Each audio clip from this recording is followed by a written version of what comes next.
अक्कलकोटला जाण्यासाठी फक्त वेळ आणि पैसा असून चालत नाही, तर नशीब आणि स्वामींचा आदेशसुद्धा लागतो. श्री स्वामी समर्थ. तर आजचा माझा व्हिडिओ आहे अक्कलकोटमधील. आम्ही अक्कलकोटला पहिला तुळजापूरचं दर्शन घेतलं, त्याच्यानंतर अक्कलकोटमध्ये आले. खरोखरच अक्कलकोटला यायसाठी खूप नशीबच लागतं. श्री स्वामी समर्थ. श्रद्धा आणि समर्पण कधीही वाया जात नाही. ज्या निष्ठेने तुम्ही ईश्वराकडे हात जोडता, त्या श्रद्धेचं फळ वेळ आली की कृपा शक्तीच्या रूपाने तुम्हाला मिळतं. गुरु गुरु रे निर्गुण, गुरु सृष्टीकर, गुरु विश्वंभर, निराकार गुरु गुरु रे निर्गुण, गुरु सृष्टीकर.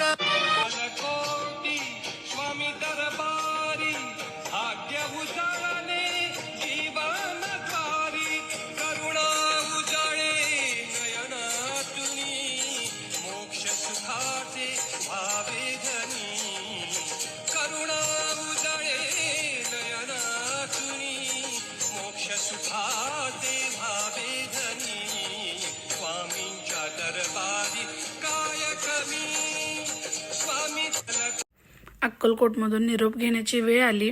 इथून येताना आम्ही सुख समृद्धी आणि समाधान घेऊन बाहेर पडलो. इथून येताना आम्हाला हे सोलापूरमध्ये श्री गेण सिद्धी मंदिर कुंभारी असं मंदिर दिसलं. तिथं थांबलो आम्ही. एवढं मंदिर खूप सुंदर मंदिर आहे.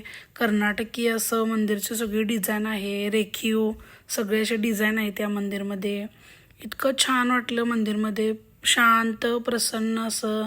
मंदिरमधून असं मला बाहेर पायच निघत नव्हतं, एवढं मस्त मंदिर होतं हे श्री गैनसिद्ध महाराज मंदिर कुंभारी या गावात आहे. हे मंदिर सोलापूरपासून 11 किलोमीटर अंतरावर आहे आणि या मंदिराचा इतिहास खूप जुना आहे.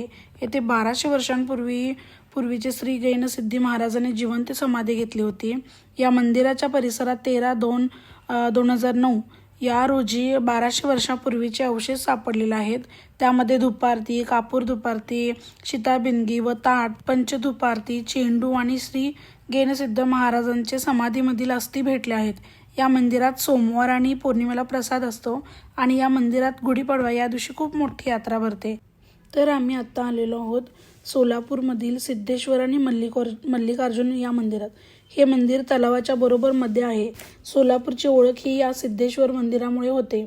या सिद्ध रामेश्वर महाराजांनी संपूर्ण सोलापूरमध्ये 68 शिवलिंग स्थापन केलेले आहेत.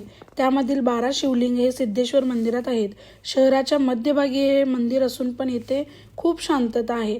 मंदिराच्या भोवतालचा तलाव स्वतः सिद्धेश्वरांनी स्वहस्ते खोदून तयार केला आहे. याचं पाणी कधीही आटत नाही. मंदिरात प्रवेश करण्याआधी पाय स्वच्छ धुवून मग मंदिरात प्रवेश केला जातो.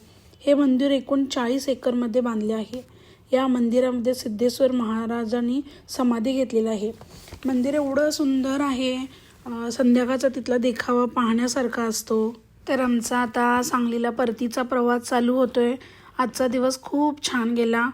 तर हा व्हिडिओ पूर्णपणे बघा. आवडल्यास तर लाईक करा, शेअर करा आणि सबस्क्राईब करा.